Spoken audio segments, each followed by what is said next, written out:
Little and Broken, but Still Good, by Wicked Writer on AO3. Episode 17, Chapter 17. Shouta finally finished putting on his favorite gray scarf before sitting at the table next to Hitoshi. They were just waiting for the other two to be ready. Apparently, Hizashi had a surprise for them.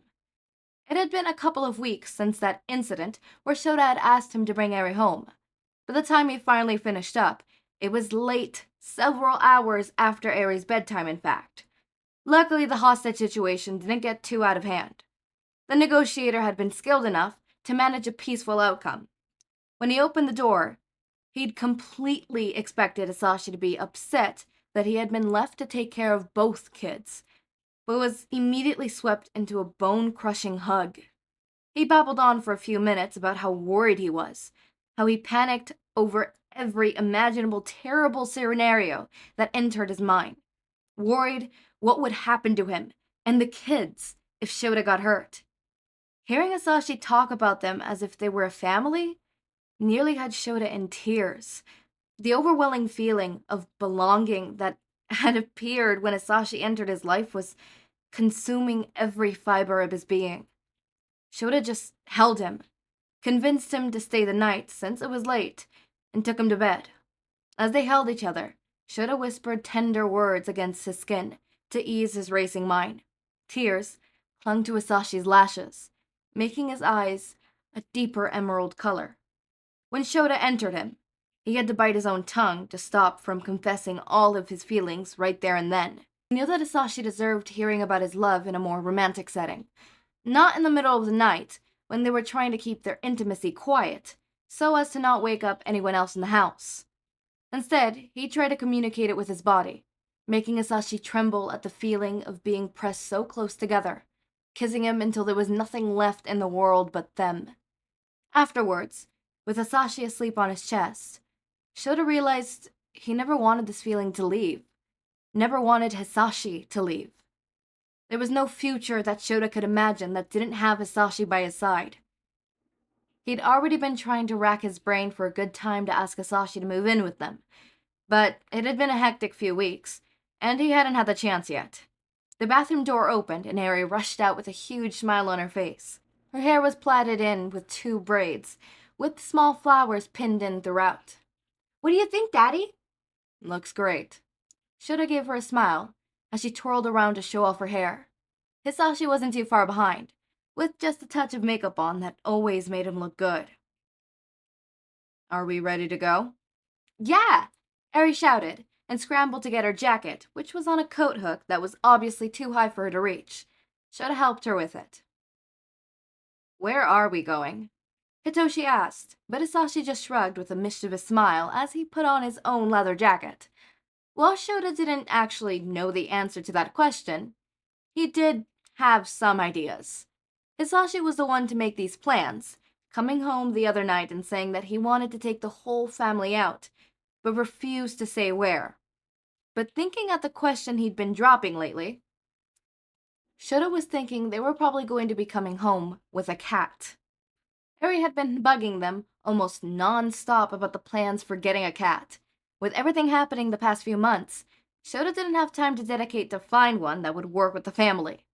Not to mention, he wanted Hitoshi to feel like he had just as much to say, and it had only been recently that he started to feel like he was actually part of the family. The train ride didn't take too long. As Eri saw the sign of the building they approached, she started to squeal in delight. "Really?" Hitoshi looked a little skeptical. "A cat cafe?" Above the door was a sign that read, "Tail and Tea Cafe." It was the same cat cafe that Shouta had thought about bringing Hizashi to on their first date, before deciding against it. He wasn't sure if Hizashi knew this and made the choice on purpose, or if it was a coincidence. "I hope it's okay." Hizashi started to look a little sheepish. "They work with the local animal shelter, and all the cats here are adoptable. I figured we could find a cat that everyone likes." "We're getting a cat?" Eri looked beyond ecstatic as she looked up at Shouta for confirmation. "I think that sounds wonderful." When Shouta answered, she rushed forward to hug his leg before turning to do the same to Hizashi. They went in, of course. Hizashi had already booked a reservation for them and found their seats. It was a charming little place, with just a handful of tables scattered around. There were several cat trees in various locations, each one with a few cats at different levels. Toys were littered practically everywhere. When they sat at their table, Hisashi ordered a couple of items to share, while they let Eri run about and try to see which cat would approach her. Do you want to see any of the cats? Hisashi had asked when he noticed that Hitoshi didn't seem to move. Maybe later, he answered. You know, we aren't going to get a cat without your approval, too. Shouta reassured him. Yeah, I know, and I'm sure whatever Eri picks will be just fine. His phone went off at that time, so he went back to texting. While Shouta was grateful for his friends in his class that accepted him so easily, he will admit that he was a little sad to see some regular teenage behavior start to surface. Texting rather than enjoying the people around him being the main thing. But he knew this was a sign that Hitoshi was feeling safe around them, so he never pushed it.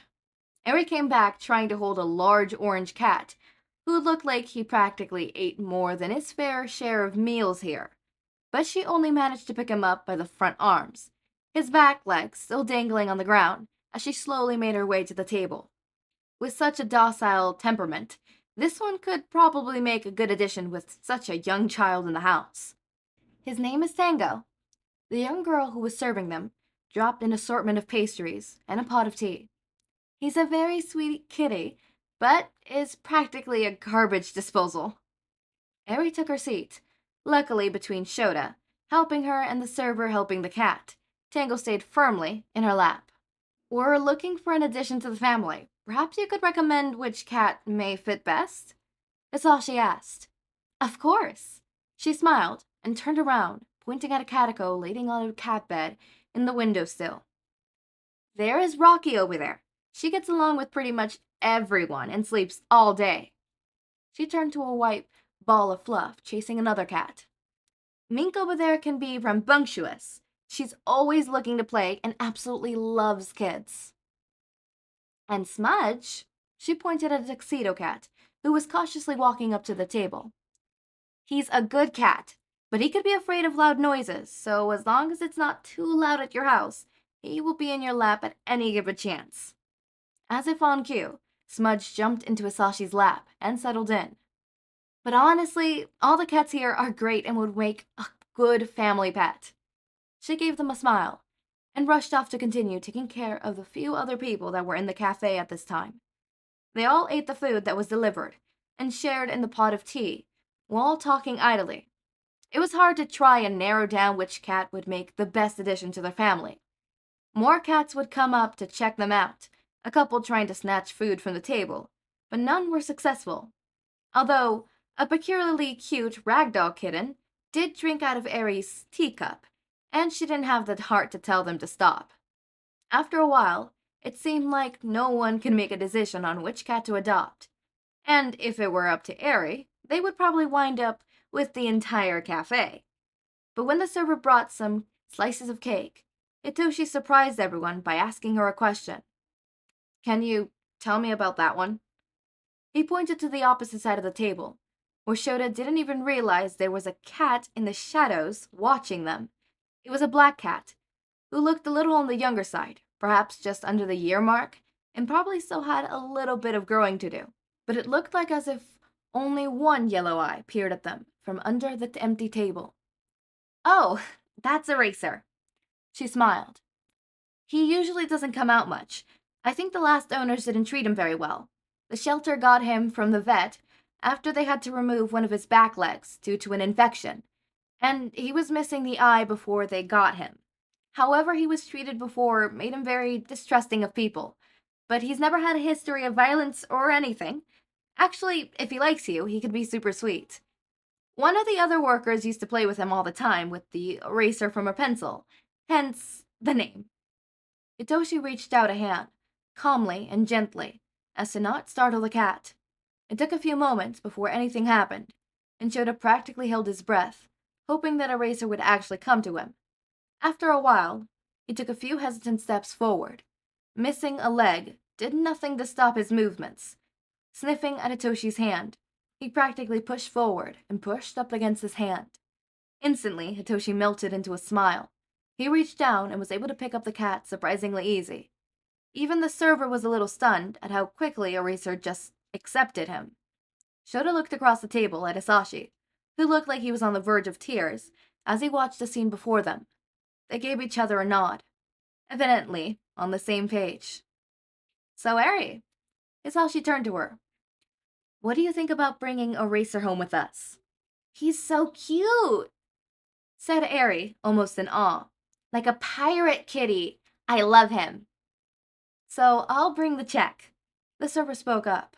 "And the adoption papers?" "Yes," Shouta and Hizashi said in unison. Hizashi continued to hold the cat, talking to him softly while stroking his fur. After a couple of moments, he took a picture of himself holding Eraser, saying he wanted to post it online for his friends to see. Apparently, this was also becoming more frequent.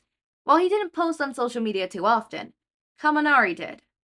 Every time they went out somewhere, he had to put it online, usually gushing about how lucky he was that Hitoshi was braver than he was and asking him out.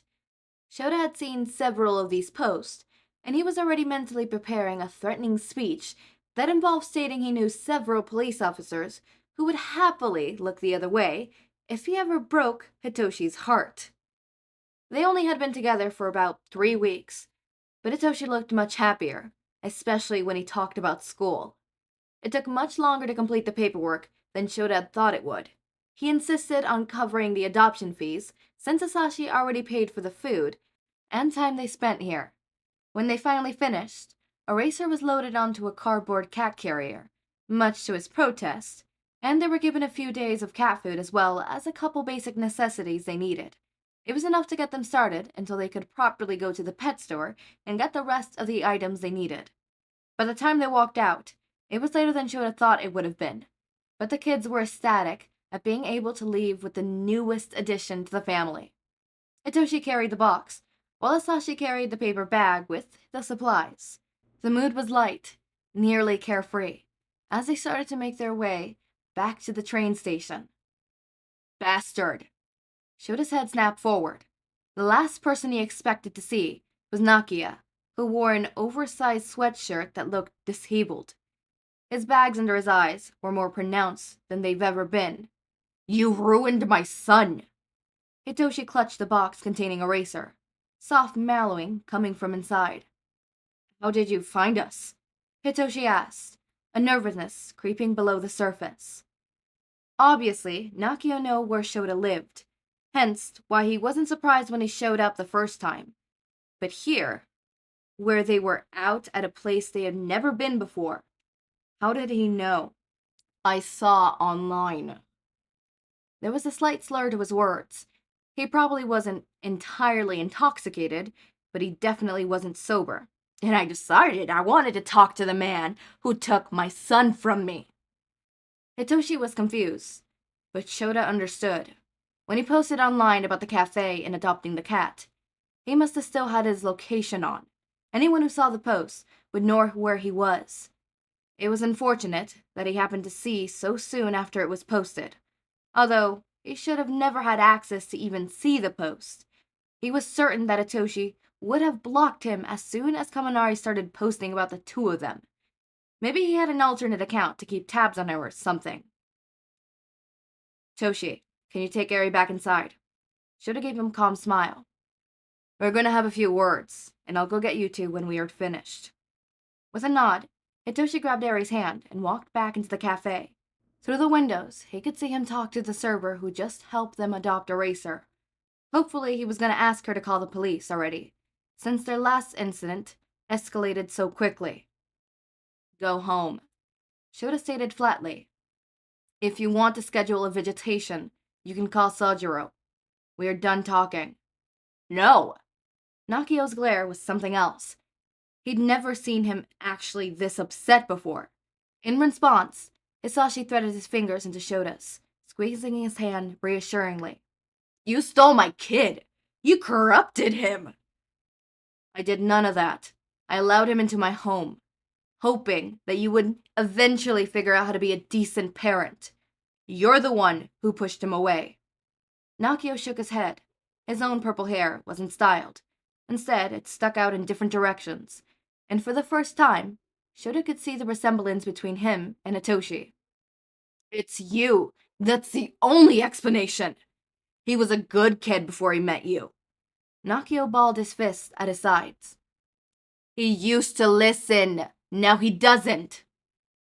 Kids aren't meant to obey blindly. Shouta raised his voice.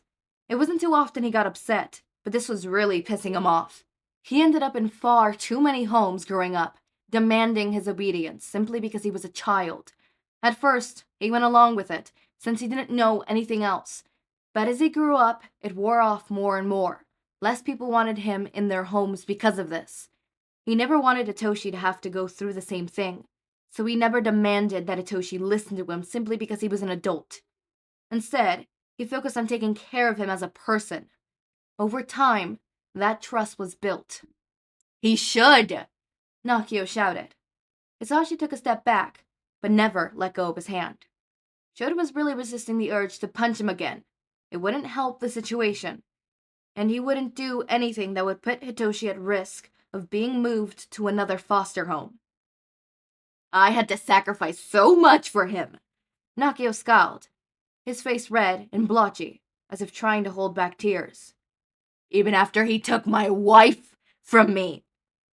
It took a moment for Shouta to remember the case file he eventually got about Hitoshi. He had known about the complications surrounding Hitoshi's birth, how his mother hadn't made it. For a tense moment, no one said anything. Shouta could have insisted that he was a child. He couldn't be blamed for his death of his mother. But at this point, he knew it would just fall on deaf ears. Nakio was far too made up in his mind to listen to reason.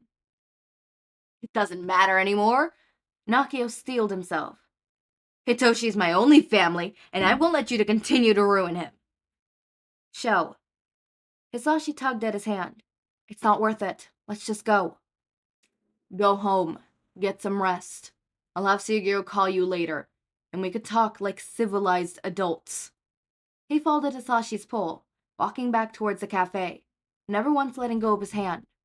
The fight felt like it was drained out of him. Why bother trying to convince Nakio to be a better person? It never happened in the years of interaction they had while Hitoshi was being cartered between their homes.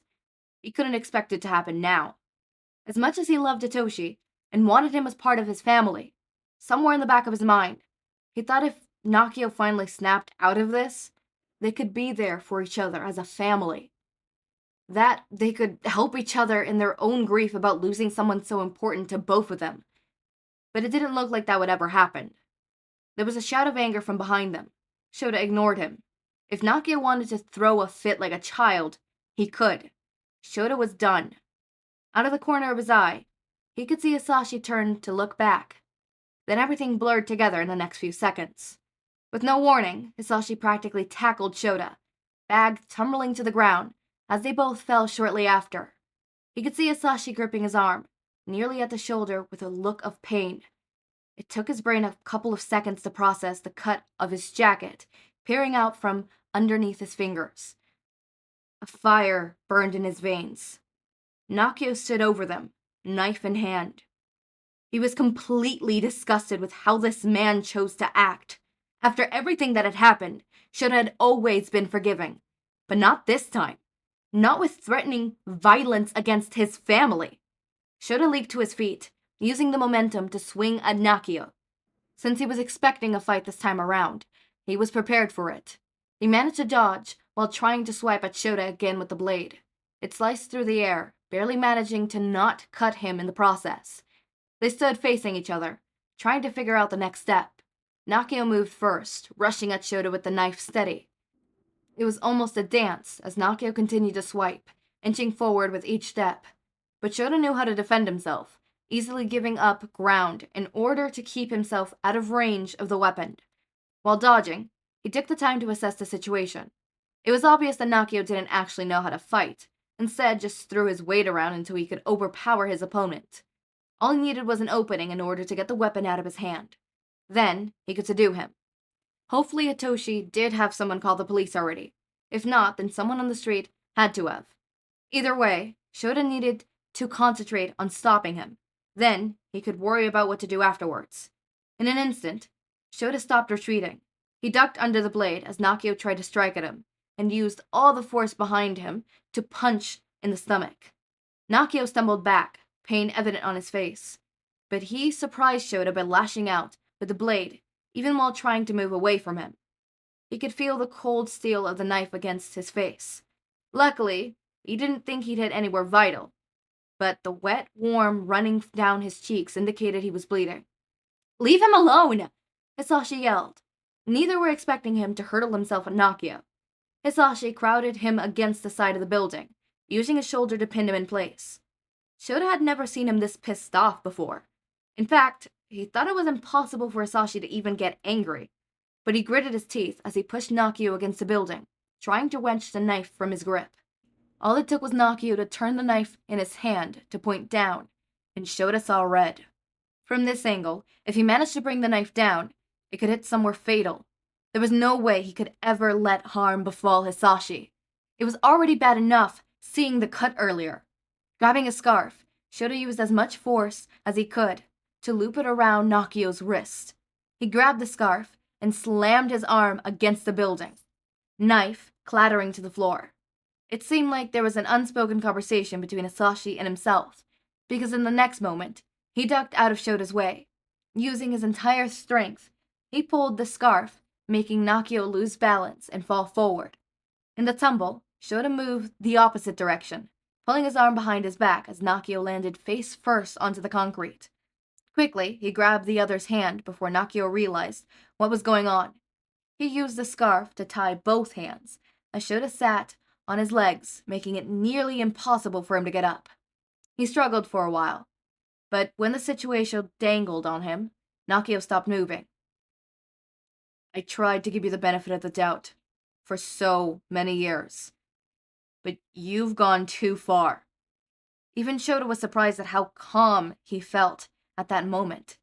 Hizashi was on the phone already, desperation in his voice as he gave as many details as possible, asking for an ambulance to hurry. That Shouta had been hurt. Maybe it was the adrenaline running through his body, but Shouta didn't really feel the pain anymore. "I will not let you hurt my family. That includes Hitoshi." Shouta sat at the bed of the emergency room, feeling like he wanted to crawl out of his skin. Doctor's office always made him uncomfortable. Maybe it was the eeriness to its sterility, or the harsh bright lights, but something never felt right with them. He had insisted he was fine and didn't need to be here, but Hizashi was panicking in the amount of blood. The knife had cut him just below his eye, and the nurse had stitched him back up quite easily, although they were certain that, due to the depth, it was probably going to leave a crescent-shaped scar. When he tried to turn the tables on Hizashi, asking him about his arm, he was glad to discover the knife cut through the leather, but didn't actually hit the skin. Eri and Hitoshi were in the waiting room, still holding onto a razor, since they didn't know when they would be able to go home. They each gave their statements to the police after Nakio was arrested. Kigo was impressed at how they managed to take him down before they even got there. Shojiro had to come by the hospital as soon as he heard what happened. There was a brief moment of worry that he would insist Hitoshi needed to be pulled from his home again, but apparently Hitoshi spoke to him before he made his way back to the room Shouta was in.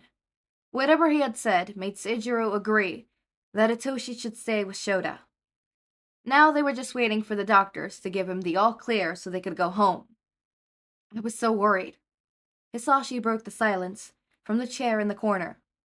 "You are bleeding so much." "I'm okay, I promise." Shouta tried giving a smile, but it made his cheek move too much, which irritated the fresh stitches. "Seeing you fight him, I thought he was going to kill you." Hizashi stood up and walked over to Shouta. He stepped between his knees and cupped the side of his face. "I can't lose you, Sho." "You're not going to." He leaned into the touch, basking in its warmth. "At this point, you're stuck with me and the kids. Forever." Hizashi grinned, eyes crinkling, as it took over his face. "I'd like that." When he leaned forward to press their foreheads together, Shouta reached out and wrapped his arms around his waist. The sincerity in Hisashi's voice gave new life to that overwhelming sense of belonging he felt each time Hisashi was with him. Without thinking, Shouta spoke. "I love you." He could feel Hisashi stiffen slightly, pulling back just enough to look at him. Shouta expected to see a look of apprehension. Instead, Hisashi looked like he was on the brink of tears. "Sorry, I wanted to wait for a better moment, but I couldn't help it." Shouta tried to explain. You really mean it?" Hisashi asked. All Shouta could do was nod before he was tackled onto the bed, wrapped up into Hisashi's arms. "I love you too." Hisashi kissed him like it was their first time. Shouta was just as enthusiastic, pouring every ounce of love into that kiss. "Move in with me?" Shouta asked when they finally broke apart. He was probably too greedy in asking that at this moment, but the euphoria of knowing that Hisashi loved him just as much made him optimistic. "I want us all to be together, as a family." "I would love that more than anything, Sho." Hisashi placed a gentle kiss to the taped-up gauze under his eyes. They continued to hold each other on that uncomfortable waiting room table until the doctor finally came in and gave them the all-clear to leave. Although Shouta did have an antibiotic to take, so the cut didn't get infected. When they all went out into the waiting room, they could see Eri was asleep, using Hitoshi's arm as a pillow. The box that contained Eraser was in Hitoshi's lap, opened while he was petting the cat inside to calm him down. Shojiro was talking to him, in the process of explaining something, but stopped when he saw Shouta. "Is everything okay?" Shouta asked. "Of course, I was just explaining a few things to Hitoshi." Shojiro turned to talk to him. "If you're serious about this, you have a great resource that can help you." Shouta was confused when Shojiro looked between him and Hitoshi. "I am." Hitoshi nodded, closing up the box with Eraser, even if the cat meowed at being put into a box for the second time that day. He looked at Shouta with determination he hadn't seen before. "Can you help me with the emancipation paperwork?" "Yes, I can." Shouta took a few steps closer in order to pull him into a hug. It was brave of Hitoshi asking for help on something that could impact his life so much. If the paperwork gets approved, then legally, Hitoshi would be considered an adult. He would no longer be a part of the foster system, and could choose if he allowed his father into his life again. Obviously, Shouta would help him every step of the way, supporting him with whatever he needed. The movement shook Eri awake. She was excited to see her dad in the waiting room, and wanted to be a part of the hug as well. Luckily, Hisashi was able to scoop her up, and they both clung onto Shouta and Hitoshi. As a child, Shouta had often imagined what his family may have looked like. He spent hours daydreaming up a loving home, with people who would accept him for who he was. Well, he could never imagine the faces. He knew the feeling, the warmth associated with love, that made the everyday worries melt away the moment you were surrounded by them. He never had a chance to experience it when he was younger, but at this moment, embracing those he considered to be his family, he finally felt it. That feeling that everything would be okay, that everything was complete. Alright, so the author's notes on this just says, at this point, all that's left is the epilogue, which will probably be, mostly okay. So if that's not your thing, you could reconsider. If you're here for this month, then look forward to the final chapter, although I cannot guarantee I will be able to beat the fluffiness at the end of this chapter. Okay, well, I thought the epilogue was just gonna be cutesy. The notes for chapter 18 is, after far too long of a delay, I present to you the final chapter in the story. It's far more fluff than I originally planned, but it felt just right. If you want to skip to the smut, you're welcome to skip to the middle section between the, okay. Alright, so there is smut, but, okay, so, okay, that's interesting. We'll see how YouTube likes that one. I might choose to skip the smut part, I might not. They allowed it in chapter. I think they just hated the fact that the whole chapter was smut. I don't think that was the thing either. I've done whole chapters where it's just smut. I don't understand. YouTube is confusing sometimes, okay? YouTube be confusing. But that was interesting. That was nice. I like that chapter. That chapter really filled me up with like warmth inside. I felt nice. I felt appreciated. I felt loved. I felt the family bond. For a second, when Hizashi looked back and like pushed Shouta out of the way, and then, you know, the narration mentioned how everything kind of went fuzzy and blinked, my mind went, oh my fucking god, did he just pull out a gun? But no, it was a knife. My mind straight up went to gun. Sorry, that's the American in me speaking.